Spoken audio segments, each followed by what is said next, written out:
I've always been really curious about a lot of things in the tech space. So today I'm going to be having a little chat with my friend. Stay with me guys to find out more. And the business up on the low. Ain't gotta do for show. Promoters be spraying cologne. Bushes. Hi everyone, I'm Antonia and I'm coming on this YouTube channel to talk tech today.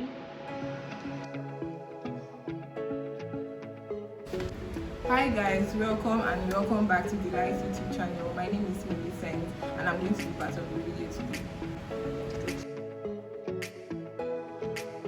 Hi guys, it's Delight and you're back on my channel. I'm so happy to see you guys here. Today we'll be talking tech with my friends that you must have seen. So stay tuned.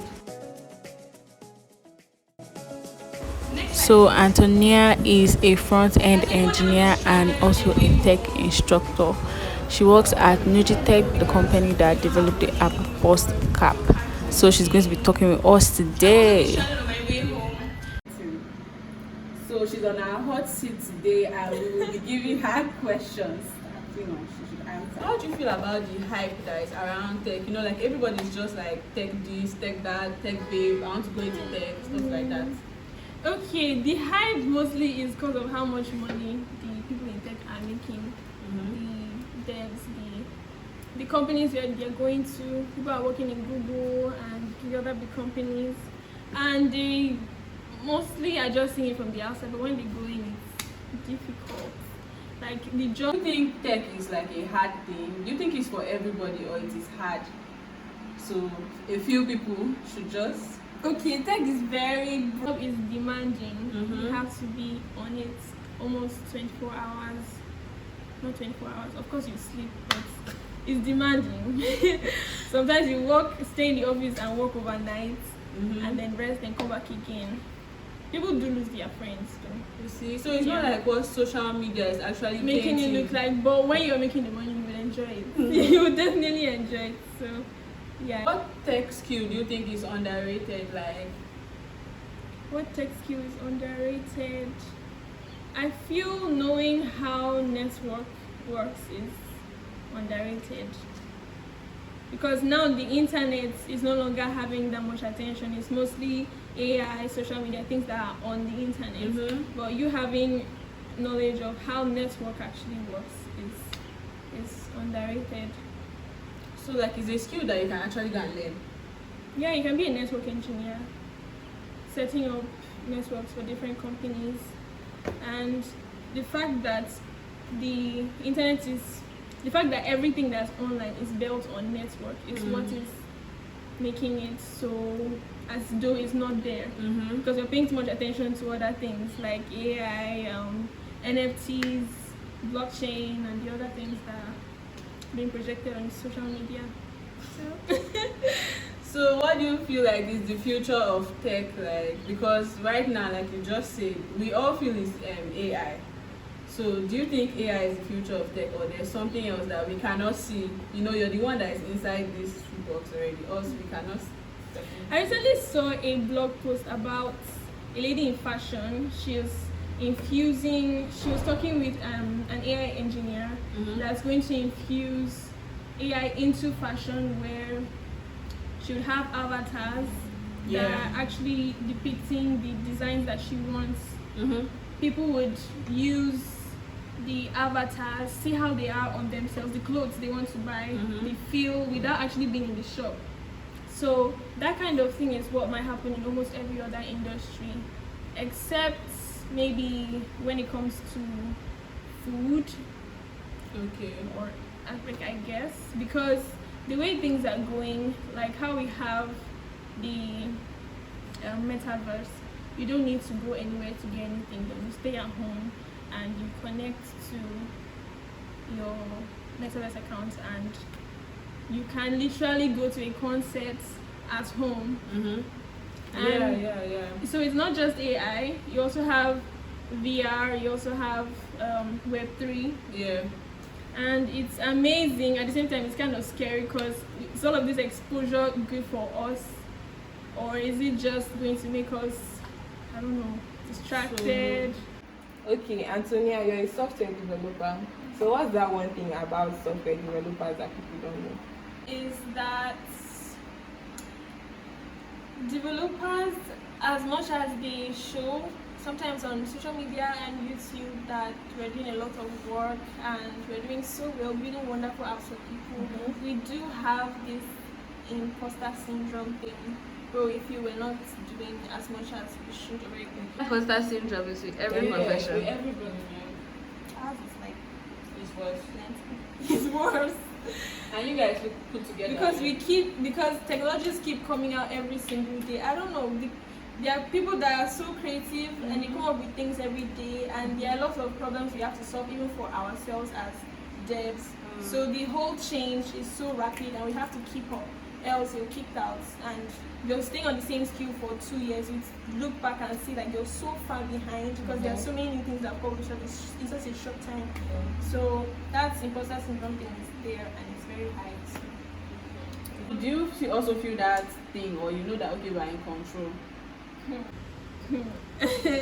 We are in control. I don't think we are in control per se because AI is really learning fast. It's learning faster than we are. Some of them are supervised, some of them are not. And I don't know how much information we're consuming because we give a lot of information on every app we are using.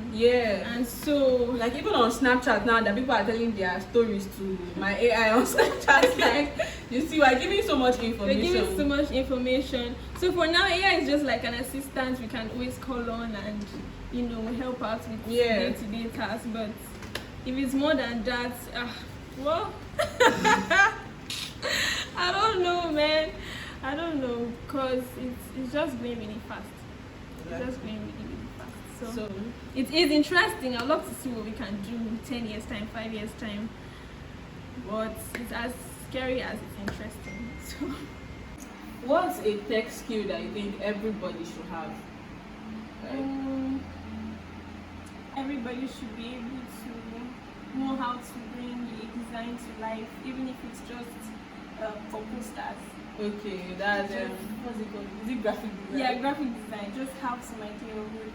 How to position your design in such a way that you don't have to meet somebody to say, oh, please do this flyer for me all the time. Can do something for yourself. You have Canva, something.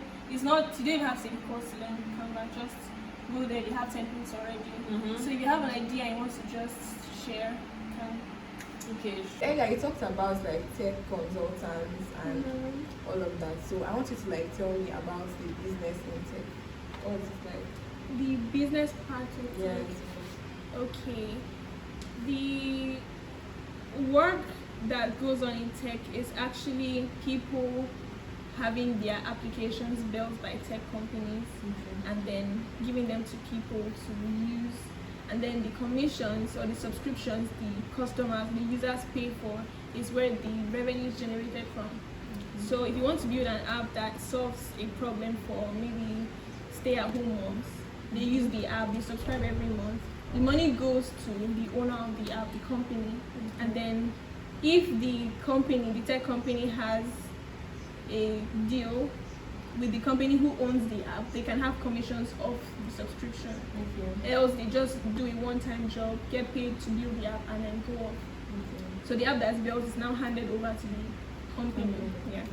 So that's how it works.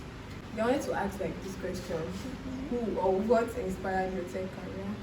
Okay, I've always liked housing, like in a way that is, I don't know, funny and weird because I always liked it from when I was small.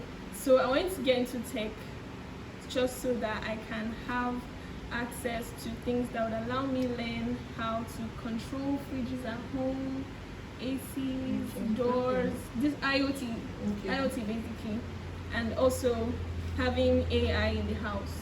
So I was so excited when Google came out with their assistant, and when I got to know about Siri back then, it was really interesting. So, and I also enjoy what I'm doing though, which is web development, front end. I like bringing designs to life, and it's been so fun. Yeah, but stressful. I want to like know your experience so far in the tech industry, like with your colleagues, clients, and in your workplace in general. Okay, I have very fun and funny colleagues, so the environment is always very welcoming and friendly. And my experience with them is that whenever I need to get something done, it's easy to just reach out to them and find out what I need to do, and they're very welcoming. You can always, ask them questions. Even if you want to get to know them outside of work, you can really do that. And it has made it in such a way, that environment is in such a way that I can grow and I can learn from everybody, because there are people there who know way more than I do. So if it's easy for me to ask questions, then it's easy for me to get answers and continue from there. And that's what has helped me actually.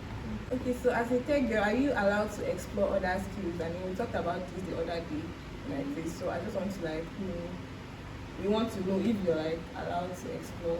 Yes, you're definitely allowed to explore other things. You just need to create time for it and be disciplined about, and be intentional and disciplined about trying other things. Because when you've learned how to program, you've learned how to build software, the next question is, what are you building it for?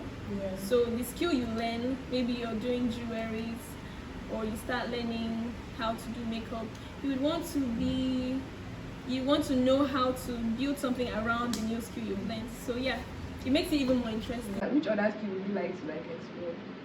Another skill I would like to learn is not really, well, it's copywriting, because apart from building websites and learning other things, I'd also want to know how the content world is, because on social media it seems like it's making a lot of people money. And basically knowing how to write is one of the best ways to sell yourself. Knowing how to tell a story. Knowing how to tell a story, exactly. So that's one thing I would like to learn. That's nice. Now this question I just want to ask, I don't even know how to ask it, but then so if it wasn't tech, if it wasn't tech at all, what would you have been? It would have been it would have been gynecology. Ooh. Yeah, because I wanted So far off, Jesus. so far off. Apart from your software developing skills and all that you've learned so far, Yeah. is there any other skill you possess that helps you in your career? Okay, apart from coding, I also teach, so I know how to explain topics in a way that somebody can understand. So some people don't understand how coding works, so you have to explain it to them as though they are 6-year-olds. So that's something I know how to do. So it helps. There's this stereotype that goes with tech bros and tech babes being nerds or geeks. What do you think about it? Does it have to be that way? It doesn't have to be that way. Actually, there are a lot of devs that are not nerds per se. They started as, extroverts and jovial people. It's the job that makes it look like they are nerds, because you have to dedicate time into working. But then they definitely aren't nerds. We aren't all nerds. So that's just a stereotype. So you can still be a bad guy and a bad You can be a bad, because what are you making money for? Okay. Your advice to tech bros and aspiring tech bros can be? Okay, you would have to, it's something that you need to do around your interests and your passion, not just because it's a hype and people are making a lot of money out of it, because you might get frustrated. Because there are some things you will not know that the other person is doing. So make sure that when you're coming in, if it's design you love, go for it. If it's cloud engineering, go for it. If it's network, if it's AI, whatever it is you're actually interested in, you should go for it, because that's where you do it with more passion and energy, and then get the money you actually want. And yeah, do what you actually like, and please don't procrastinate. It will kill you. Don't procrastinate. Try to do things urgently. Do them as soon as you can. Also, in the tech industry, one way to get yourself out there is by getting yourself a brand, like being a brand on your own, like Clever Programmer and so many other tech, too many other developers, except if you don't want to put yourself out there too much. But it's something that would actually make your career a bit more lucrative. Because if you have a voice, besides building, you know how to present your own ideas to people also. And for me, mine is a very small brand, but anywhere you see them, you just know that it's me. So yeah, you should just maybe come up with a name for yourself and go with it all the way. You mentioned something about have to be up to date or something like that. You said you have to, learn a skill. You have to like keep developing yourself in your area and your choice. How has that been for you? Has it been like difficult, that kind of stuff? Sometimes the constant learning routine is exhausting, because as soon as you're done learning something, you feel you're comfortable enough, another thing comes up. But then when new things come up like that, you need to figure out how important it is for you to learn it. Is it going to really help me in my work? If it's going to make your work better and faster, it's going to help you be more efficient, then you can go ahead and learn it. But if it's not so important, it's just a hype, please, there's no need. But it's like a constant to keep learning. Yeah, but of course you need to check out those new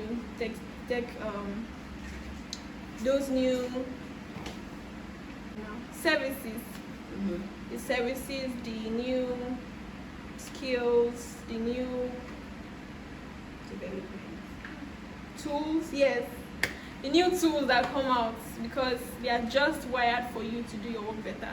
This place too. It's not just TechCrunch's blog is not just for development tools. It's also for business as well. So yeah, you can check that out.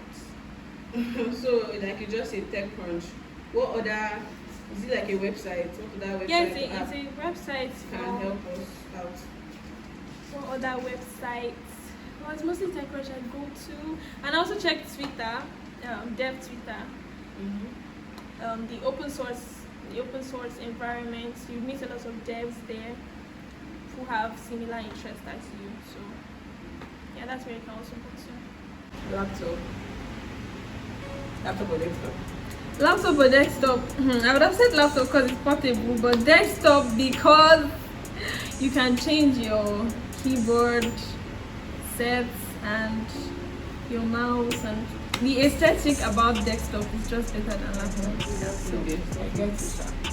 Well, laptop is portable. I've been fantasizing about the kind of stuff I want to do. Laptop over desktop. Yeah.